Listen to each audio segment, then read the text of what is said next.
तो बेटा question number 8 में बात करेंगे। क्वेश्चन नंबर 8 में अपन को दिया है कि ये ring of mass and radius R, cross sectional area A and Young's modulus y is kept on a smooth cone of radius 2r and semi smooth cone of radius 2r and semi vertical angle है बेटा 45 degree.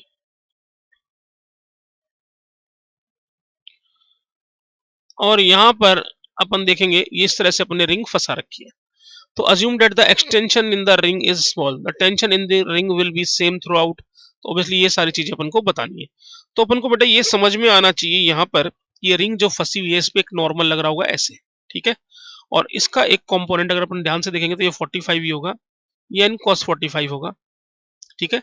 जो n होगा वो n cos 45 होगा और ये ऊपर होगा n sin 45।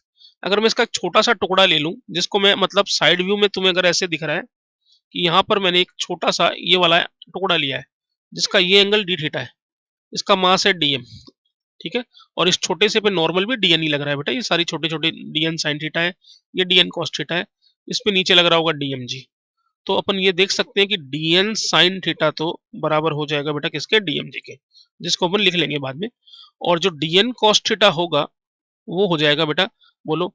तो अगर इस छोटे से टुकड़े की बात करें तो छोटे से टुकड़े पे जो बाहर की तरफ डीएन cos थीटा लग रहा है इसको बैलेंस कौन कर रहा होगा, तो इसको बैलेंस कौन कर रहा होगा। तो अगर इसका अपन टॉप व्यू देखें तो इस छोटे से जो मैंने एलिमेंट काटा है ये इस तरह का यहाँ पे जो दिखाया ए बी, इस पे एक टी इधर लग रहा होगा एक टी इधर लग रहा होगा।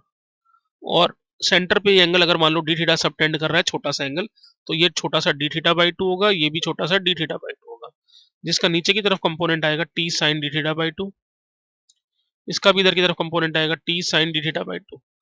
तो टोटल आएगा 2t sign d theta by 2, जिसको कौन बैलेंस कर रहा होगा, डीएन मैं एंगल कोस थीटा पर एंगल बेटा यहाँ पे जैसे थीटा तो 45 ही है तो डीएन की जगह तो मैं लिख दूंगा डीएमजी बाई साइन थीटा और कोस थीटा, दोनों एंगल बराबर ही है 40 45।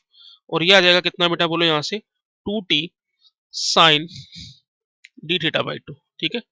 तो डीएमजी ये हो गया, डीएम को मैं लिख दूंगा, डीएम होगा m अपॉन इसकी जो रेडियस है बेटा वो कितनी है इस रिंग की 2 pi R into R D theta.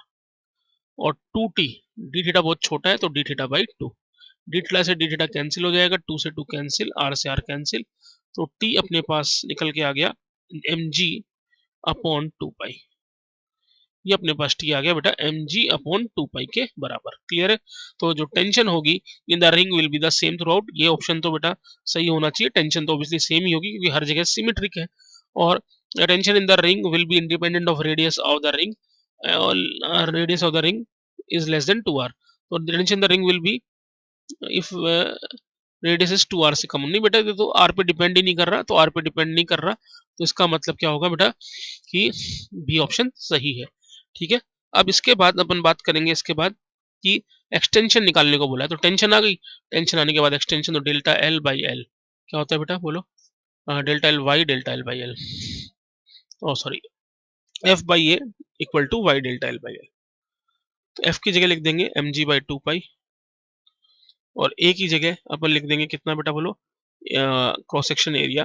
तो क्रॉस सेक्शन एरिया जो है वो अपन का ए है, वाई डेल्टा एल, एल की जगह होगा कितना 2 पाई आर, समझ गए बात को। तो अपन को ये बात ध्यान में रखनी है, तो 2 पाई से 2 पाई कैंसिल हो जाएगी, तो डेल्टा एल आ गया बेटा M G R upon A Y. तो इस तरह से क्वेश्चन नंबर 8 हो जाएगा। Thank you.